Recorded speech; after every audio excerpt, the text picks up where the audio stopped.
बात करूंगी घर की जो है बरकत और धन की समस्या और संतान सुख में वृद्धि और का जो है संबंध जो है वो आपके घर के चकले बेलन से भी होता है। जी, अब आप पूछेंगे कहते कि संतान की वृद्धि और वंश की वृद्धि और घर में बरकत जो है वो कैसे चकले बेलन से जो है वो देखी जाती है। चकला बेलन जो है हमारे रसोई घर का कितना महत्वपूर्ण अंग है, क्योंकि ये महत्वपूर्ण रोल ये जो है निभाता है। चकला जो होता है वो किसका होता है, प्रतीक होता है, वो केतु का प्रतीक होता है। केतु क्या करता है, आपको गुप्त बीमारियां देता है। केतु आपको नाभि से नीचे की सारी बीमारियां, आपके गुप्त शत्रुओं को खड़ा कर देता है। केतु आपको ऐसी चीजें देता है, गुप्त रहस्यमय चीजें या गुप्त रहस्यमय परेशानियां आपको देता है। जब कोई भी चीज आपकी डायग्नोज ना हो तो समझ जाए कि आपका केतु जो है वो खराब हो रहा है। जब आपका झंडा जो बुलंदी पर था और वो जो है डगमगाने लग जाए, आपका नेम फेम में कोई आंच आने लग जाए, तो तुरंत अपने घर का चकला देखे कि चकले के नीचे जो 3 पैर होते हैं केतु के, वो 3 पैरों में से कोई एक पैर डगमगा तो नहीं गया है, या चकला जो है आपका कहीं टूट तो नहीं गया है। कई लोगों की आदतें मैंने देखा है कि अगर थोड़ा सा चकला, जैसे संगमरमर का उनका चकला है, अब संगमरमर जो है वो क्या है, संगमरमर पत्थर है। पत्थर किसका होता है, शनि का, और जो है शनि का पत्थर है, और बेलन जो है वो राहु का है। तो यहाँ पर पत्थर अगर टूट गया है तो शनि आपका खराब हो जाता है, और आप उसी टूटे हुए चकले पर खाना बनाते रहते हैं। कई लोगों की तो मैंने ऐसी भी आदत देखी है कि वो चकले को कर देते हैं साइड और स्लैब पे खाना बनाना शुरू कर देते हैं। स्लैब पर रोटी जो है वो बेलना शुरू कर देते हैं। खाना बनाने से मतलब मेरा यहाँ पर रोटी बनाने से है। तो रोटी जो है वो बेलन से आप जो है अपनी स्लैब पर ही बना लेते हैं। तो ये भी जो है वो केतु की खराबियों को पैदा करता है। केतु जब खराब होता है तो मैंने आपको बताया ना कि लंबी चलने वाली बीमारियां जो होती है, नाभि से नीचे की बीमारियां, मूत्र संबंधी परेशानियां, थायराइड, शुगर तक की बीमारियां जो है वो आपको केतु देता है। आपकी संतान जो है आपको कहना मानना बंद कर देती है। घुटनों में, टांगों में, सर में दर्द, रीढ़ की हड्डी की प्रॉब्लम और डिस्क की प्रॉब्लम भी आपको केतु देता है। तो ये सब चीज अब आप सोचेंगे कि इसका मतलब ये है कि अगर हम इन सब चीजों को ठीक करना चाहते हैं तो अपने घर के चकले पे आपको कॉन्सेंट्रेट करना पड़ेगा। जब भी आप रोटी बनाते हैं, ध्यान दीजिएगा मेरी बात को, रोटी जब भी आप बनाते हैं तो अपने चकले को धोकर आप जो है वो रखें, चकले को धोकर रखें। चकले को धोकर ही उस पर रोटी लगाएं। कई लोगों की आदत होती है कि ऐसे ही चलो भाई हल्का सा डस्टर से जो है उसको साफ किया, अपना अंदर रख दिया, फिर उसके बाद जो है उसको निकाला, डस्टर से साफ किया, उसके बाद उस पर रोटी लगानी शुरू कर दी।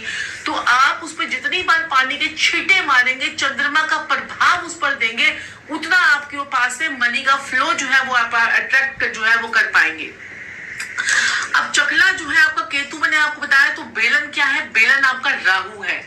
और जब आप पत्थर का लेते हैं तो शनि और शुक्र को मिला देते हैं, क्योंकि राहु केतु जब मिलते हैं तो बनता है शुक्र, मसनूई शुक्र। और शुक्र जो है वो आपको ऐश करवाता है। शुक्र आपका जो है आपको लग्जरी देता है, आपको वैभव देता है, आपको सुंदरता देता है। तो आप जब भी चकले को यूज करें तो उसके बाद उसे जो है झूठे बर्तनों में मत रख दें। चकले और बेलन को हमेशा साइड में रखे रखें, उसे झूठे बर्तनों में मत रखें। और चकले के ऊपर कई बार मैंने देखा कई लोग उसके ऊपर, चकले के ऊपर डब्बा, उसके ऊपर एक और डब्बा, फिर उसके ऊपर एक और डब्बा, इस प्रकार से भी रख देते हैं। उसको भी चकले और बेलन के लिए आजकल तो देखिए इतना हम एडवांस उसमें रहते हैं। चकले बेलन के लिए एक स्टैंड आता है, स्टैंड में आप उसे लगाकर रखें, या चकला बेलन स्टैंड वाला ले लें। उसमें स्टैंड में जो है वो आता है, क्या कहते हैं, आपका बेलन लग जाता है और स्टैंड में ही आपका चकला लग जाता है। और जब चकला बेलन को आप स्टैंड में रखते हैं तो इससे आप जो है उनको जो है उसको सम्मान देते हैं, चकले बेलन को। मतलब किचन की जो ये वस्तु है, किचन अगर आपकी मंगल है तो उसमें बड़े सारे जैसे मसाले होते हैं, मसाले शनि के होते हैं। अब चकला बेलन जो है वो राहु केतु का होता है, और राहु केतु को आप ठीक करते हैं, शुक्र आपका अपने आप ऑटोमेटिकली ठीक होने लग जाता है। तो ऐसे बहुत सारी चीजें जो है आपकी ठीक होने लग जाती है। और शुक्र की उत्पत्ति होती है, तो शुक्र की उत्पत्ति का कारक कौन है, माता लक्ष्मी। तो लक्ष्मी आपके पास अपने आप आने लग जाती है। आपकी नाम, शोहरत, बरकत वगैरह सब कुछ आपकी बढ़ती चली जाती है। आपका वंश वृद्धि भी आपकी होती चली जाती है। 3-4 बातों का आपने ध्यान देना है। वो क्या है, एक तो चकले को और बेलन को झूठे बर्तनों के अंदर नहीं रखना है, स्लैब में। चकले और बेलन के लिए एक स्टैंड बना दीजिए, उसको अच्छी तरह से तरीके से उसे रखिए और धोकर रखिए। जब भी आप रोटी बनाती हैं तो फिर आप रोटी बनाते हैं तब आप उस चकले बेलन पर दूध पानी के छींटे लगाइए, और कभी कभी उसके ऊपर दूध का छींटा भी एक आधा मार दीजिए। कभी कभी जैसे सोमवार आप उस पर मार दीजिए, और आप देखेंगे। और चकला आपका बिल्कुल भी टूटा नहीं होना चाहिए, पत्थर हल्का सा भी चटका नहीं होना होना चाहिए। ऐसा भी हो सकता है कि पत्थर आपका बीच में से चटक गया हो, लेकिन वो फिर भी जुड़ी वाली हालत में है। जिस दिन आप अपना चकला बदल देंगी या फिर जिस दिन आप अपना बेलन बदल देंगे टूटा हुआ, आप देखेंगे उस दिन से आपकी तरक्की होनी शुरू हो गई है। और चकले बेलन से मुझे याद आया कि आपको अपने घर में टूटे हुए बर्तन भी नहीं रखने चाहिए। जितने लोग भी अपने घर में टूटे हुए बर्तन रखते हैं, हैंडल टूटा हुआ, कढ़ाई का वो टूटा हुआ है, एक टूटा हुआ है, एक से यूं पकड़ लेते हैं, एक हैंडल से कर लेते हैं, वो सब लोग जो है अपने घर में गरीबी को जो है वो इन्वाइट करते हैं। गरीबी को आप अपने घर में इन्वाइट करते हैं। और चकले बेलन की तो बात हो गई, लेकिन आपके घर का तवा भी आपके घर की बहुत सारी बुराइयों को, आपके घर की नेगेटिविटी को, आपके घर के कलेशों को दूर करता है। तो तवा भी आपके घर के रोगों को भगा देता है। वो कैसे? जब भी आप अब रोटी बनाएंगे तो तवे पर जो है पानी के छींटे दीजिए। जब थोड़ा सा गैस जल जाए, तवा गर्म हो, उस पर पानी के छींटे दीजिए। आप देखेंगे कि आपके घर का कलेश भी बंद होना शुरू हो गया है। ये ऐसा आप रोज कर सकते हैं।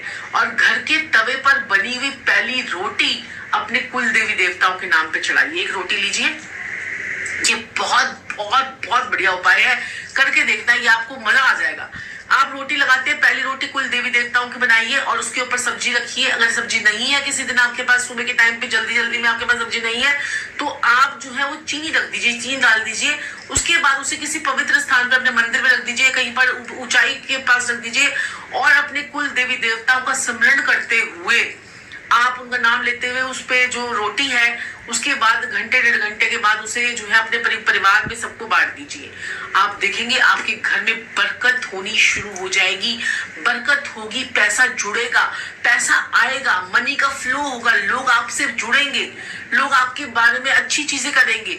और देखिए, हम तो चाहते हैं, मैं तो चाहती हूँ मेरा आदित्य परिवार इतना आगे बढ़े, इतना आगे बढ़े, इतना आगे बढ़े, किसी को किसी प्रकार